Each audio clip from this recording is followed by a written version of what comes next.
This is Channapatna, a town in Karnataka.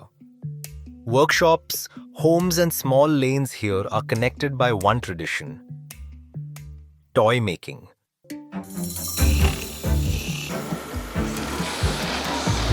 What you see is a simple toy, but what you don't see is the generations of knowledge that go into its making. But can perfection survive the price war? China item ಅಂದಮೇಲಂತೂ ಸ್ವಲ್ಪ ಎಲ್ಲ dummy ಆಗೋಯ್ತು ನಮ್ಮ Channapatna items. ಯಾರು ಅಷ್ಟು work ಕೊಡ್ತಾ ಇಲ್ಲ, ಇದಕ್ಕೆ ಬೆಲೆ ಕೊಡ್ತಾ ಇಲ್ಲ. ಚೈನಾ ಐಟಮ್ ಸ್ಟಾಪ್ ಮಾಡಬೇಕು, ಇನ್ನೂ ತುಂಬ ಬೇಡಿಕೆ ಆಗುತ್ತೆ ಇದು. In a world where cheap, mass-produced Chinese toys dominate the market, why does this small town continue to hold its ground? This is the story of Channapatna toys, a tradition shaped by color, wood, and the people who refuse to let it fade.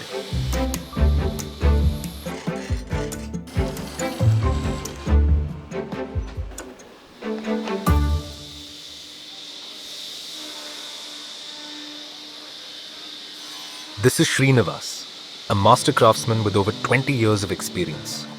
ಸ್ಕೂಲ್ಗೆ ಹೋಗ್ಬೇಕಾದ್ರೆ second ಸ್ಟ್ಯಾಂಡಲ್ಲಿ ನಾವು ಅಮ್ಮ ಕಲಿಸ್ಕೊಟ್ಟಿದ್ದೀನಿ ಕೆಲಸನ. ಈಗ ನಮ್ಮ ಮನೆ ಅಕ್ಕಪಕ್ಕದಲ್ಲೆಲ್ಲ ಫ್ಯಾಕ್ಟ್ರಿಗಳಿತ್ತು. ಅವಾಗ morning ಒಂದು 6 o'clock ಬೆಳಗ್ಗೆ ಹೊತ್ತು ಎದ್ದು 9 o'clock ಗಂಟ ಕೆಲಸ ಮಾಡಿ ಮತ್ತೆ ಸ್ಕೂಲ್ಗೆ ಹೋಗಿ ಮತ್ತೆ ಬಂದು 7 o'clock ಗಂಟ ಕೆಲಸ ಮಾಡ್ತಾಯಿದ್ದೆ. What truly makes the Channapatna toys special is the very material at its heart. ನಾವು ಚನ್ನಪಟ್ಟಣ ಟಾಯ್ಸು 90% ಐವರಿ ವುಡ್ನ ಯೂಸ್ ಮಾಡ್ತೀವಿ. ಕನ್ನಡದಲ್ಲಿ ಆಲೆ ಮರ ಅಂತ ಹೇಳ್ತೀವಿ. ಇದು ಬಂದು ಒಂದು 40ರಿಂದ 50 ಕಿಲೋಮೀಟರ್ಸಲ್ಲಿ ಈ ವುಡ್ಡು ಸಿಗುತ್ತೆ. First, the raw wood logs are purchased and cut based on demand. To ensure quality, the wood must be seasoned. 100% season ಆದಮೇಲೆ ಕೆಲಸಕ್ಕೆ ಯೂಸ್ ಮಾಡಬೇಕು. ಇಲ್ಲ ಅಂತ ಅಂದರೆ ಫಂಗಸ್ ಬಂದ್ಬಿಡುತ್ತೆ, ಐಟಮ್ಗಳೆಲ್ಲ ರಿಟರ್ನ್ ಆಗುತ್ತೆ, ಕ್ವಾಲಿಟಿ ಪ್ರಾಬ್ಲಮ್ ಆಗುತ್ತೆ. The seasoned wood pieces are mounted on a machine lathe, where artisans carefully shape them into the required forms. This stage defines the basic structure of the toy. Next is sanding, where the wood is smoothed to remove rough edges. It's colored not with paint, but with natural lacquer and organic dyes derived from the earth. ಟ್ರೀಯಲ್ಲಿ gum ಬರುತ್ತೆ, ಅವನು ಇಂಗ್ಲೀಷಲ್ಲಿ lac ಅಂತ ಹೇಳ್ತಾರೆ, ಕನ್ನಡದಲ್ಲಿ ಅರಗು ಅಂತ ಹೇಳ್ತಾರೆ. ಇದನ್ನು ಚೆನ್ನಾಗಿ ಮೆಲ್ಟ್ ಮಾಡಿ ಅದರೊಳಗಡೆ ಕುಂಕುಮ ಹಾಕಿದ್ರೆ ರೆಡ್ ಕಲರ್ ಆಗುತ್ತೆ, ಟರ್ಮರಿಕ್ ಹಾಕಿದ್ರೆ ಯೆಲ್ಲೋ ಆಗುತ್ತೆ, ಕಾಜಲ್ ಕಣ್ಕಪ್ ಹಾಕಿದ್ರೆ ಬ್ಲ್ಯಾಕ್ ಆಗುತ್ತೆ, ಕಾಫಿ ಪೌಡ್ರ್ ಹಾಕಿದ್ರೆ ಬ್ರೌನ್ ಆಗುತ್ತೆ, ಮೆಹಂದಿ ಹಾಕಿದ್ರೆ ಗ್ರೀನ್ ಆಗುತ್ತೆ, ಆರೆಂಜ್ ಕುಂಕುಮ ಹಾಕಿದ್ರೆ ಆರೆಂಜ್ ಆಗುತ್ತೆ. 6 ಕಲರ್ ಆಗಿ natural ಕಲರ್ಗಳಿರುತ್ತೆ. Finally comes finishing and polishing, giving the toy its smooth feel and bright shine. ಅದು ಫುಲ್ ಸಾಫ್ಟ್ ಆಗಬೇಕು, ಗ್ಲಾಸ್ ಫಿನಿಶಿಂಗ್ ಬರಬೇಕು ಅಂದರೆ ಇದನ್ನ ನೈಸ್ ಮಾಡ್ತೀವಿ, ತಾಳೆಗರಿ. ಅದರಿಂದ ರಬ್ಬಿಂಗ್ ಮಾಡಿ ಒಂದು ಡ್ರಾಪ್ ಕೊಕೊನೆಟ್ ಆಯಿಲ್ ಇರುತ್ತೆ, ಅದನ್ನು ಟಚ್ ಅಪ್ ಮಾಡಿದ್ರೆ ಗ್ಲೋಸಿ ಫಿನಿಶಿಂಗ್ ಬರುತ್ತೆ.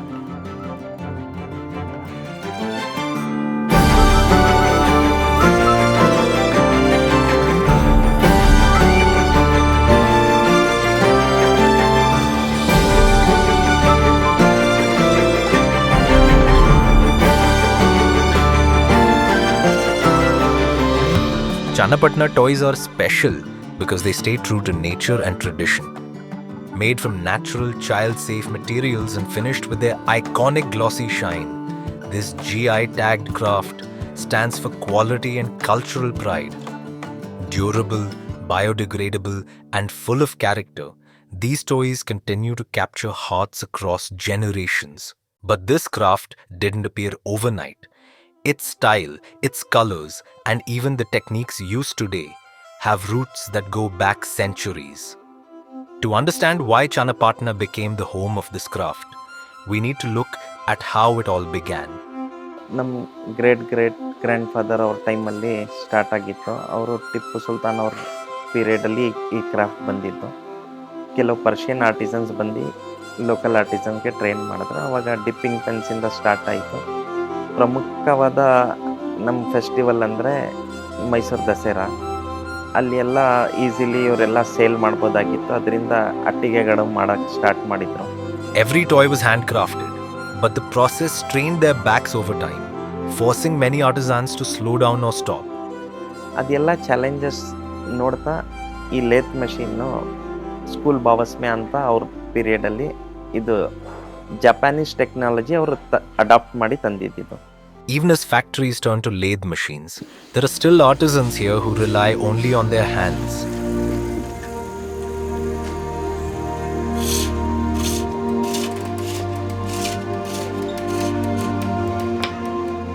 In the village of Neelsandra, some artisans still work entirely by hand. Kumar is one of them, continuing the craft in its oldest form.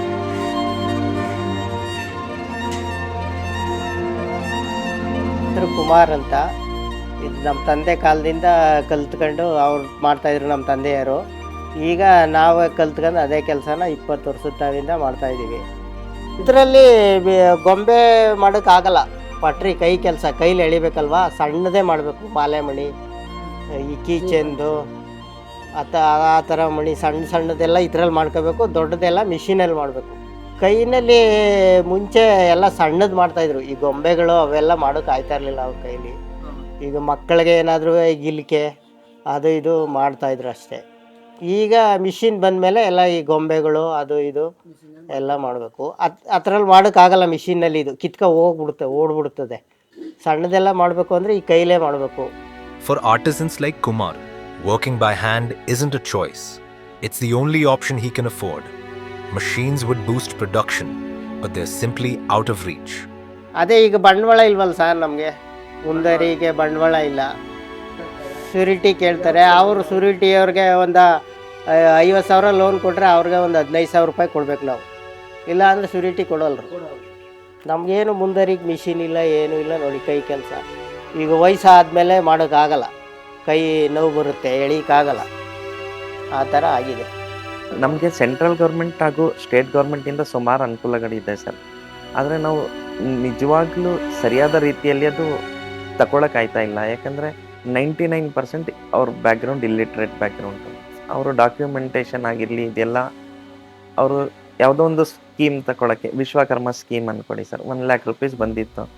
ಅದು ತಗೊಳ್ಳೋಕ್ಕೆ ಅವರು ಆ documentation ಮಾಡೋಕ್ಕಾಗ್ದೇ ಅವರು flap ಆಗೋದ್ರು. Watching the elders fight for survival, the youth see no future here. The next generation is simply walking away. ಈಗ ಇರೋ ಸಿಚುವೇಶನಲ್ಲಿ ಚನ್ನಪಟ್ಟಣ ಅವರು cope up ಮಾಡೋಕ್ಕಾಗಲ್ಲ. ಇದು fact sir. ಯಾಕಂದರೆ ನಮ್ಮಲ್ಲಿ ಮುಂದಿನ ಪೀಳಿಗೆಯವರು ಯಾರೂ ಬರ್ತಾ ಇಲ್ಲ, ಮತ್ತು ನ್ಯೂ ಆರ್ಟಿಸನ್ಸ್ ಡೆವಲಪ್ ಆಯ್ತಾ ಇಲ್ಲ. ಕೆಲಸಗಾರರು ಯಾರೂ ಇಲ್ಲ. ಈಗ ಟ್ರೈನಿಂಗ್ ಮಾಡ್ತಾಯಿಲ್ಲ. ಟ್ರೈನಿಂಗ್ ಮಾಡಬೇಕು. ಹಿಂದೆ ನಾವು ಮಾಡ್ತಾಯಿದ್ದೋ, ನಮಗೆ ಲಾಸ್ಟ್ ಆಯ್ತಾ ಇದೆ. ಇದು ಟ್ರೈನಿಂಗ್ ಮಾಡಿ ಇನ್ನು ಮುಂದೆ ಬರೋರಿಗೆ ಇದು ಮಾಡಿಕೊಡ್ಬೇಕು. While artisans struggle locally, an even bigger threat comes from abroad.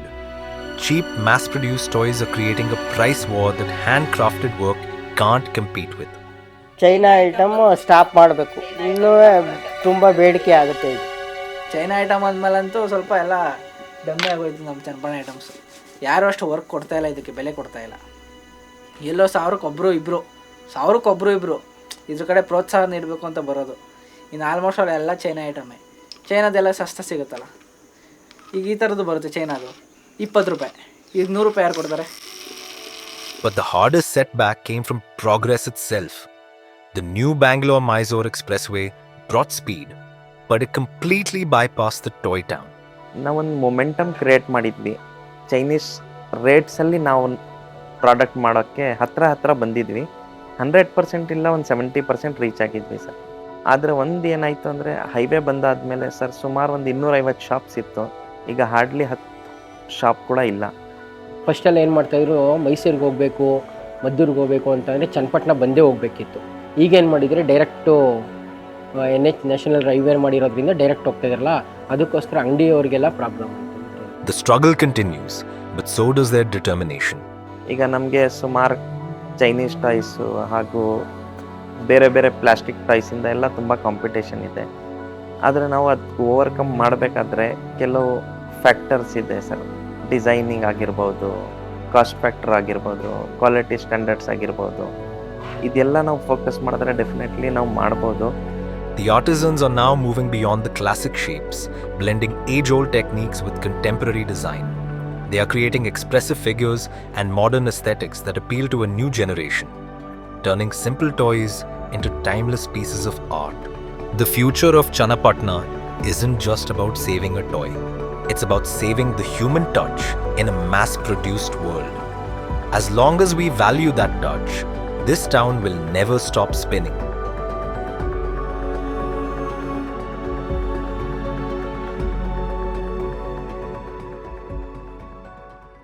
It means the world to us that you're here. At Stories That Matter, we travel across India to bring you voices that often go unheard and lives that deserve the spotlight. All we ask is this: stick around as we explore our dreams and keep believing in stories that matter. Thank you for watching. We'll see you in the next episode.